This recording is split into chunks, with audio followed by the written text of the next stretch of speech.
Skydiving is a new sport on the horizon that has already taken its place right up there with the more popular rugged ones. Today, more than 100,000 men and women have made a hobby out of stepping into space, falling free as they wing like a bird, then finally shooting back to Earth. A trained skydiver has complete control as he plummets through space.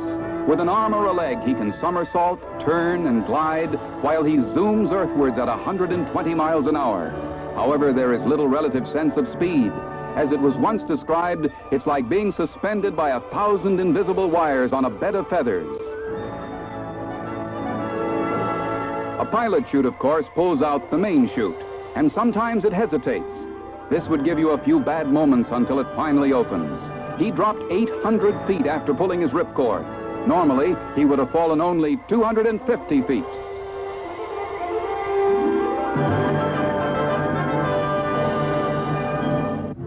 Not many years ago, it was thought that a man would black out in a free fall from any great altitude. It took the early parachutists to prove that man is a remarkably adaptable creature.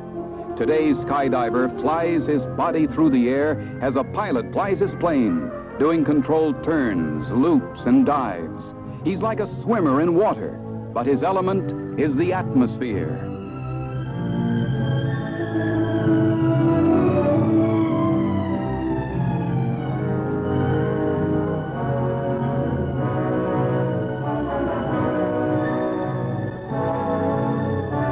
From 7,000 feet, a skydiver has 30 seconds for aerial hijinks before floating down to Earth.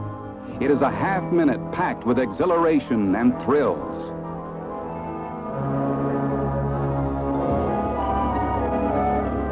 A dedicated skydiver soon passes on to more sophisticated maneuvers, like this two-man hookup for the benefit of the cameraman. Some divers carry altimeters that warn them when to pull the ripcord. Others rely by practice on visual sighting of old Mother Earth rushing up to meet them. Whichever the case, the ripcord must be pulled at 2,000 or 2,500 feet.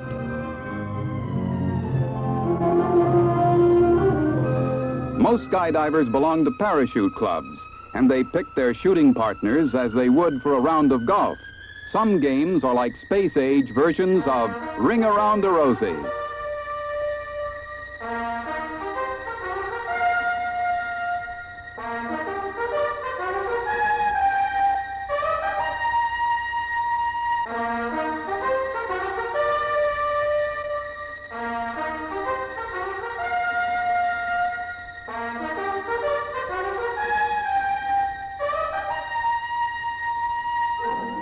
About 1,000 skydivers hold Class D licenses, meaning they have made more than 200 free falls. Note how wind pressure contorts his face as he joins in a high-flying game of snap the whip.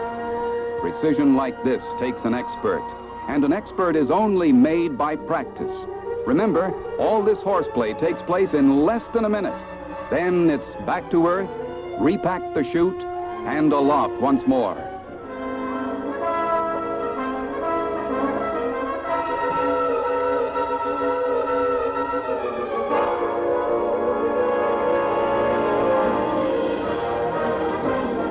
It's hard to believe that they can handle themselves so easily while they fall through space at speeds reaching 160 miles an hour. Among skydivers, you're considered a postgraduate when you can successfully complete a hula hoop pass, the hardest maneuver of them all. Just as it takes two to tango, both men must time their actions to a fraction of a split second. He's through, but whoops, he got hung up. The hoop holder has the more difficult role.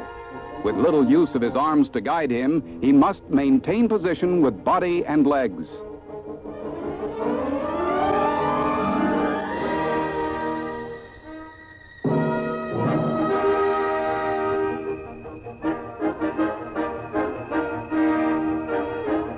Sometimes traffic is so heavy, you need an aerial traffic cop.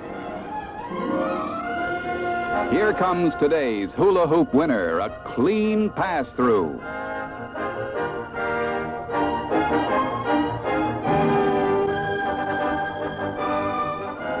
There is a great similarity between the skydiver and his earthbound counterpart, the springboard diver. Both are judged on style and performance.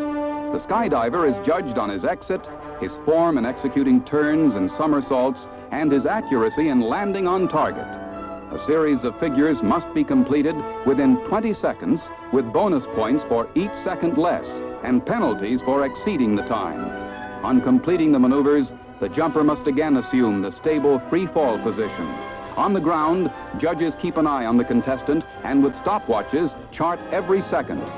Between the 25th and 30th second, his parachute must be opened.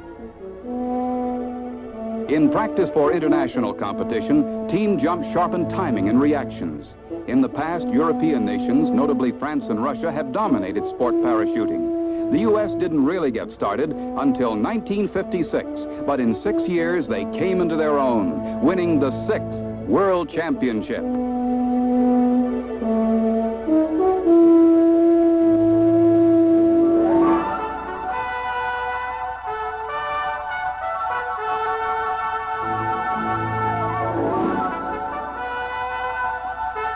In 3 years, more than 18,000 jumps were made, including 2,000 first jumps by students. There were 45 student injuries, the worst a fracture, the least a bruise. It appears that there is more danger on your neighborhood ski slope. Safety comes through careful supervision of the tyro and the quick elimination of aerial hot rodders. Members of the Parachute Clubs of America are proud of their record, which attracts more and more sport chutists each year. So next time you see a multicolored chute blossom in the sky, remember that the jumper is probably safer than the motorist who ventures forth for a Sunday drive.